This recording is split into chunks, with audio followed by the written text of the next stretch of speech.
Hi everyone, join me today as I paint this stack of macarons using watercolor. Supplies for today, I've got a palette of paints. I'm going to be using my Princeton Neptune No. 4 round brush. I've got water, a palette for mixing, tissue paper and a spray bottle. The paper I'm going to be using is Baohong Artist's watercolor paper. It is a cold pressed paper size 230 by 150 millimeters or 8.3 by 5.9 inch. It's 300 GSM pure cotton paper and it is on a watercolor block. I'm going to start with my pencil sketch already on the page. You can find the link to the free traceable sketch reference in the description box below. This tutorial and all of its sketches and pictures of the final sketch can be found on my Patreon channel. You can join as a free member and have access to all of these references and video. I'm going to start with a base layer on each macaron now, and what I'm going to do is mix up a very weak consistency mix of each of the colors, almost entirely water with just a small amount of color on each separate macaron. So for the top one, I want it to be a coffee cappuccino colored one, so I'm using Sepia, but you can see how much water I'm adding. It really is just slightly tinted in color, but you can hardly see the brown. And then I'm going to put it over the macaron almost entirely. I'm going to leave a little white highlight on the right top here because I'm going to have the light coming from the right hand side, so I'm going to leave a highlight there, and then on the sort of crackle layer I'm also going to leave little bits of white that are catching the light. Other than that, I'm going to cover the entire macaron in this diluted color.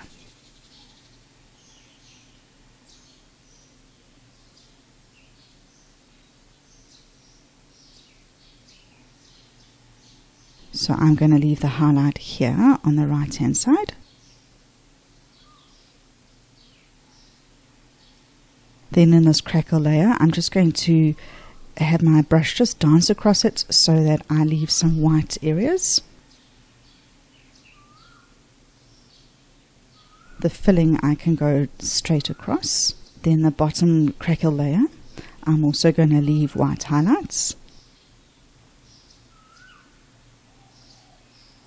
I'm using my No. 4 round Princeton Neptune brush to do this.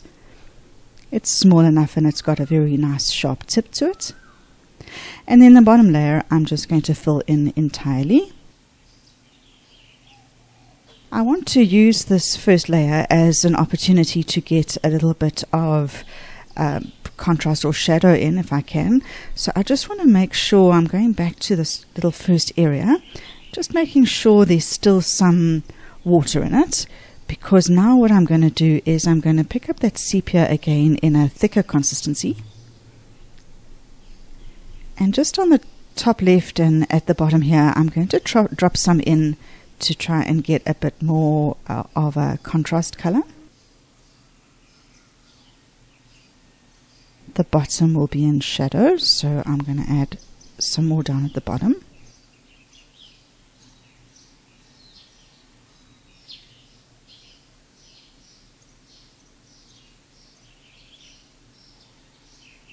And that is enough for now. I just want to take this to the edge over here. I see I haven't. I'm going to skip one so that the colors don't bleed into each other. And this one I think I'm going to make purple. I'm going to start with Quinacridone Purple here.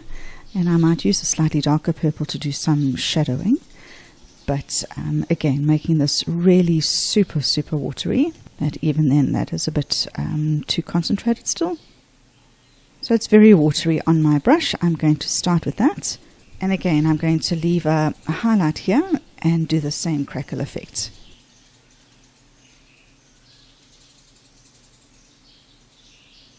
I'm also almost just adding water to that entirely, just so that I can keep this layer really wet so I can add in some shadow just now, and to make sure I don't go too dark in this first layer.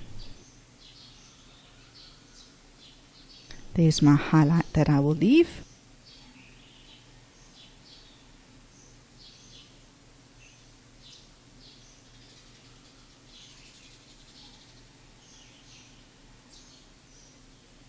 That's enough white for the first crackle layer, then I'll fill in the filling entirely.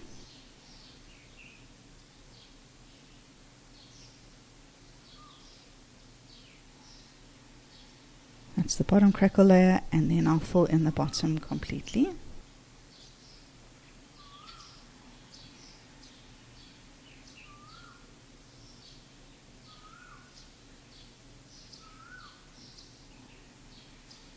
I'll take this Quinacridone Purple again. I'm not choosing a darker purple just yet, but I'm going to take it in a thicker consistency and then drop it in on those shadow areas.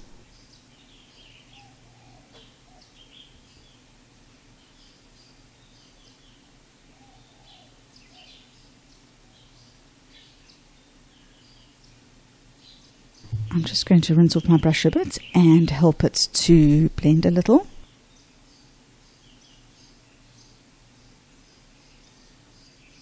And then I'm going to put a hairdryer on this for a few minutes just to get these two dry so that I can do the other two colors.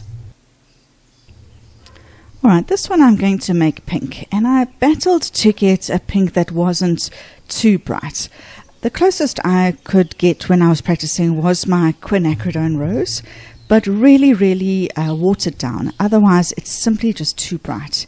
You can see it's extremely bright in the palette there. So I'm just going to add some water to it, and then I'm going to water it down even more as I put it onto the macaron. I really didn't want to have to add white to my colors to get a pastel color if I could help it. I wanted to retain the transparency of the color and to be able to see the white of the page through it. And when you add white to a color, it does make it a pastel color, but it does then make you lose the natural transparency that watercolor has. Every bit of support that my YouTube videos get help me to grow my channel. And supporting me doesn't have to cost you anything. If you are enjoying this video, please click the like button below. Let me know what you think in the comments. And also let me know the sorts of videos that you would like to see in the future. I would love to hear from you. I'm just keeping this top layer a little bit wet so that I can add in some shadow color in a moment.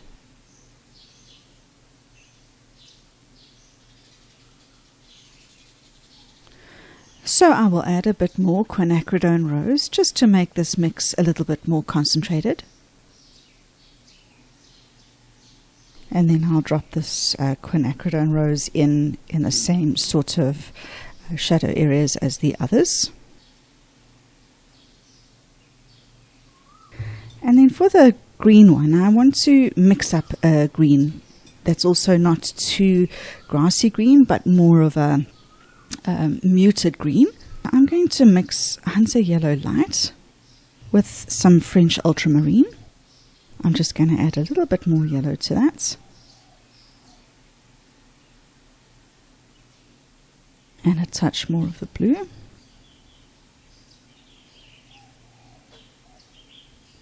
I'm happy with that. And I'm just watering it down on my brush to put this base layer down. I have got a Facebook group that I would love for you to join. Its name is Christine McLaren Art. This is a space where members like you can upload and share pictures of your completed tutorials. I love to see the finished tutorials of all of my followers. So if you complete this tutorial, please post a picture in my Facebook group for me to see. Facebook is a bit confusing, but I also have a Facebook page. This is the place where I share links to my videos. So just to be safe, why not go ahead and like and join both the Facebook page and group. Then you won't miss a thing and I will be able to see your finished artworks.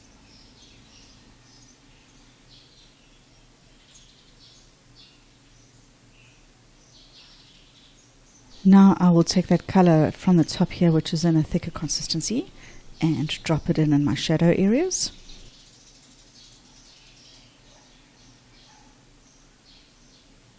I'm going to let this first layer dry completely before I come in and add any additional layers, so I'm going to leave it for about 10 minutes and then come back. Now that this layer is completely dry, I'm going to add a little bit more of a contrast color in the crackle layers of each macaron. I'm going to work with the same color that I used for each one in the first layer, but I'm now going to use it in a thicker consistency. So I'm taking that sepia and I'm making it a little bit more concentrated than I did in the first layer. And I'm going to dot this color throughout each of the crackle layers, in and amongst the light and medium color that I've got there, to try and create some shadow and contrast. I think I'm going to take a little bit more of the pigment.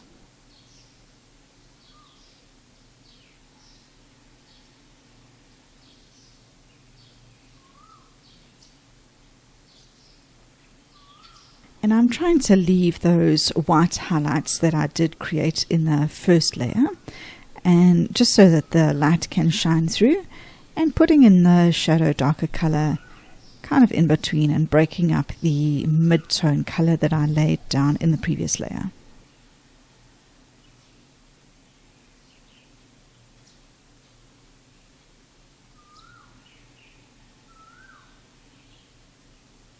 And whilst that's still wet, I'm going to take the opportunity to come even more concentrated, and on the left side here, which is the shadow side, create a little bit more contrast even.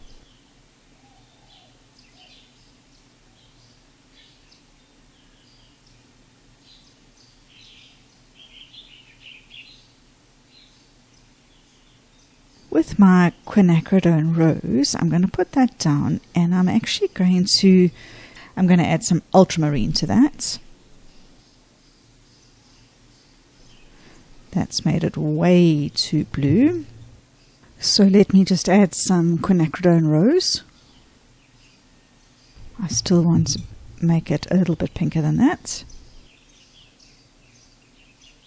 That'll be a nice sort of shadow color in that layer. So I will repeat exactly the same thing in this layer, scattering this darker color around in the crackle layer.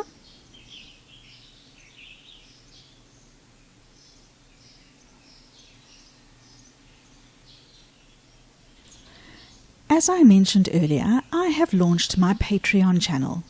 You can join my Patreon for free and have access to all of my YouTube videos and reference sketches, photos, and pictures there. You are under no obligation to become a paid Patreon member, but from time to time I will release some paid watercolor classes that you might find of interest. Joining my Patreon will keep you abreast of all of my classes, free and paid. And then to the Quinacridone Purple, I'm going to do the same thing. I'm going to add some Ultramarine to it, just to make more of a shadow color for that.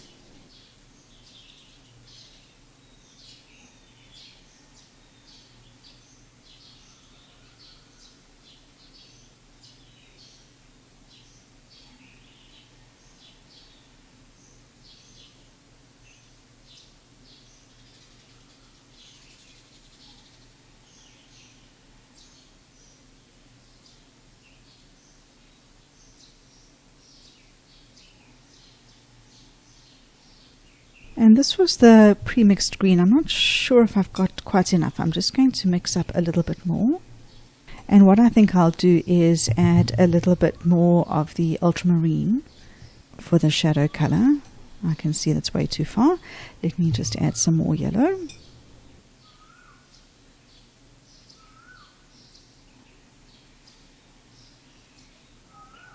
I think that's nice. Let me use that as the shadow color.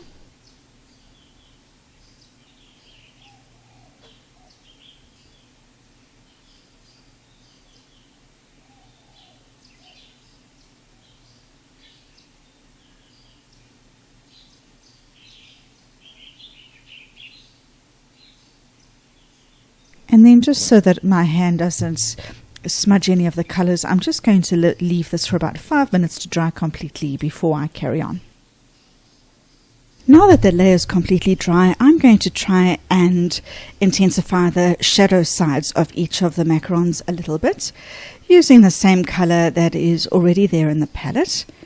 I'm going to work wet on dry here, so I'm going to get this color in a thicker consistency. I think that's a little bit too watered down. I'm going to just add a bit more pigment. And I'm going to be quite bold by putting it in a thicker concentration, but I'm going to come and water it down so that it's not quite so dark. So once I've got that color there, I'm going to get some water on my brush and then encourage it to blend outwards. We really want to preserve the lighter side of the macaron as much as possible to increase the contrast. So I'm really going to blend it out as I move towards the right. And I'll do the same on the bottom.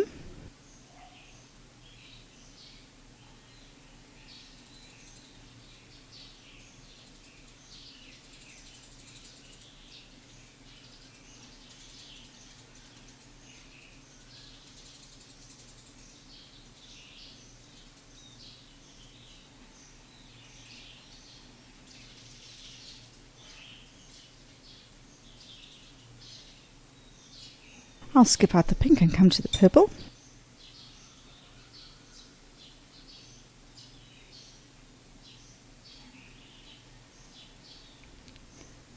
If you are enjoying this tutorial and are gaining value from it, please consider making a small donation to me on my Buy Me a Coffee platform. As you can imagine, these tutorials take many hours of work to put together. I appreciate any and all donations as they help me to continue building this platform.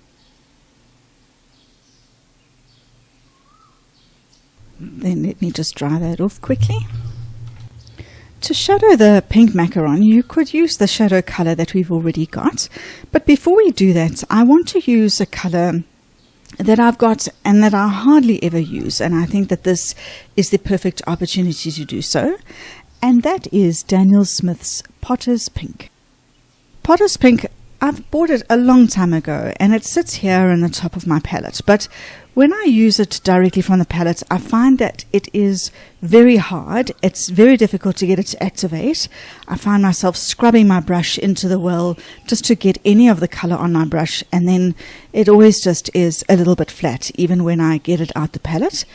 But used directly from the tube, it is a beautiful granulating light pink color, which I think for the surface of the macaron is going to make a beautiful crackled look on the top, which is exactly the texture that the macaron would have.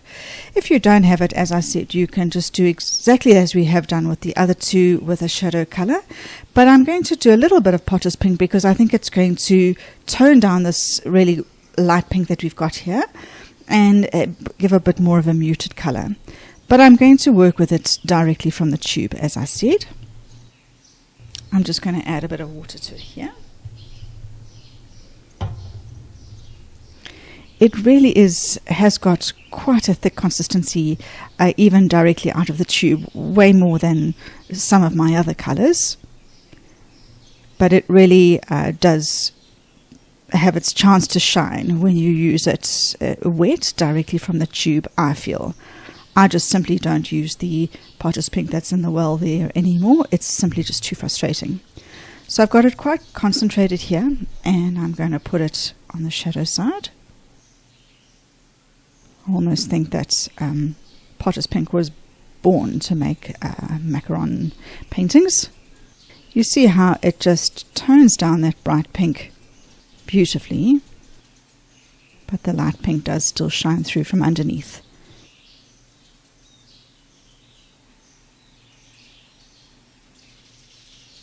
In my practicing for this, I used Potter's Pink right from the beginning with one or two of the practices that I did, and I found that was a little bit flat. I wanted a little bit more of a light pink to shine through, which is why I think that the perfect combination is to have used the lighter pink underneath and then the Potter's Pink on top.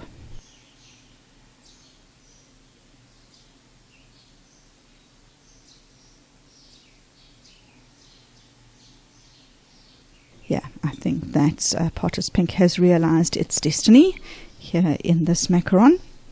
I'm just going to take some of that darker color and put it in the crackle layer as well, just for some consistency.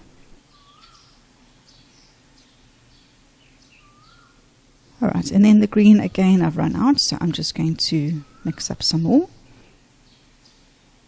Alright, let me just start on the top side.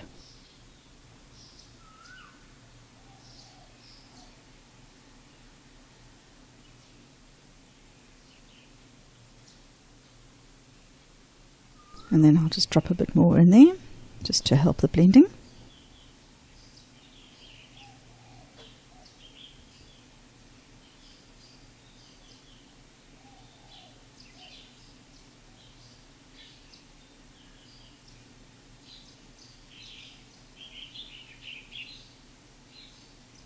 Alright, let's let that dry so we don't smudge anything. I'm going to work on the macaron filling now, and for that I'm going to now try and get a little bit of a three-dimensional curve look to it. To do that, I'm going to do similar to what I've done on the top layer, and that is to put a more concentrated color on the left and then grade it to the right so that it looks like that there is a curve in the surface of the filling. I'll use the same colors that I did before, so I'm going to pick up the brown in a fairly thick consistency. I'm working wet on dry, so going straight onto the page. And then I'll pick up a bit of water and start to grade that to the right.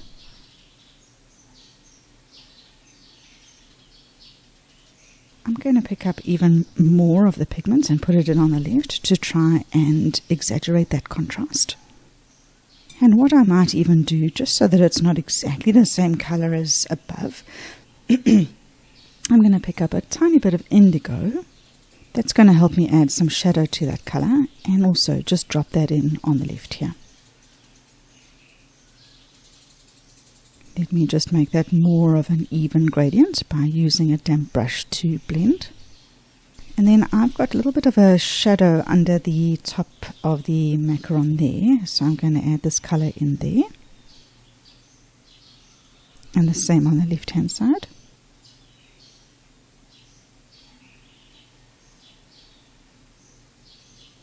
Alright, the pink has already got my darker shadow color in it, so I'm going to pick that straight up.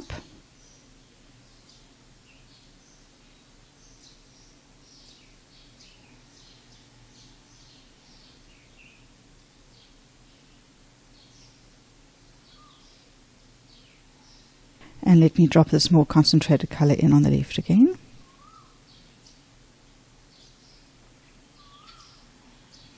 And then I don't quite know what I've done here. I think I want to do a bit of a overlap like that one, but I seem to have included it all in with the filling layer. I'm going to try and sort that out now by doing the same as I did above.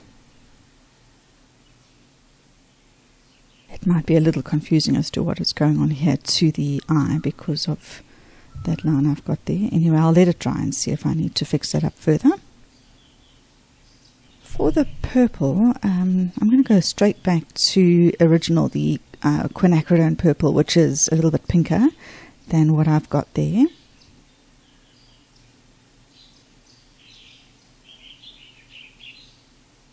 And I'm even going to add some of this in just to give it a slightly different color to the macaron itself.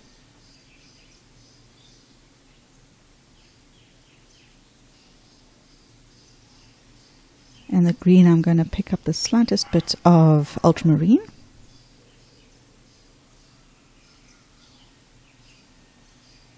That's still too watery consistency, it's not concentrated enough. So I'm just going to pick up some more pigment, add some Ultramarine.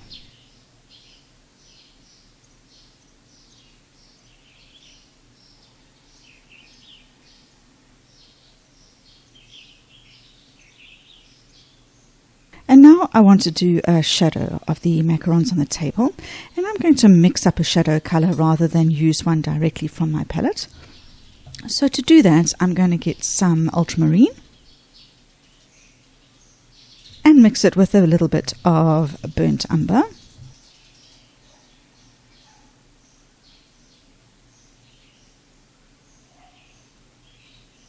think I want it slightly bluer than that.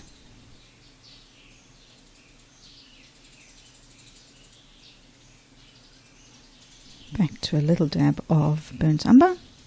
That looks nice. I think a bit of a bluish tinge is just a little bit more whimsical than something that's just grey. So I am going to put water down first on the area where I'm going to lay the shadow. So that's going to be slightly upwards here. And then a little bit below the front one.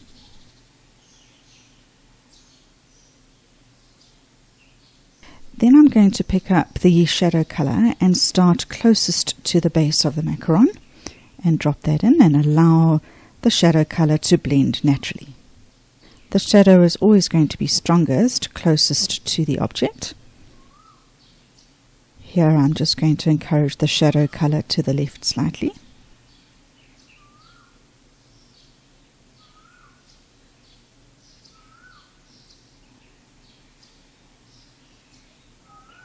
Here I'm just going to blend it.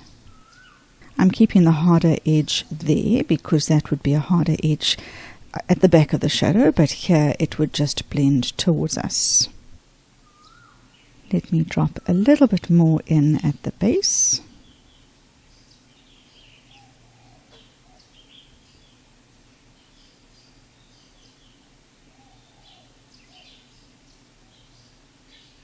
That will still blend a little bit because it is still wet, but I don't want to overwork it.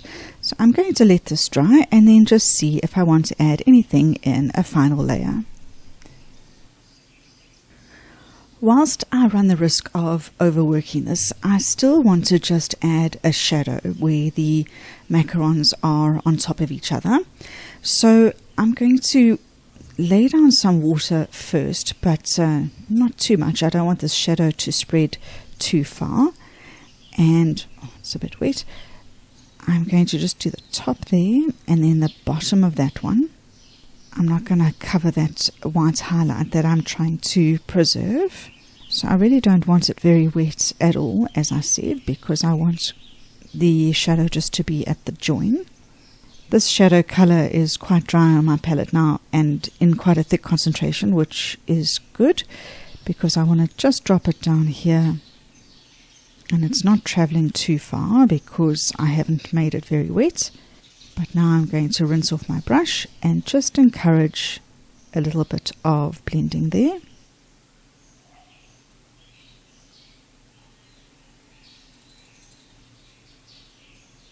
And I'm going to leave it at that. And then I'm going to repeat for the others.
And there's the final sketch.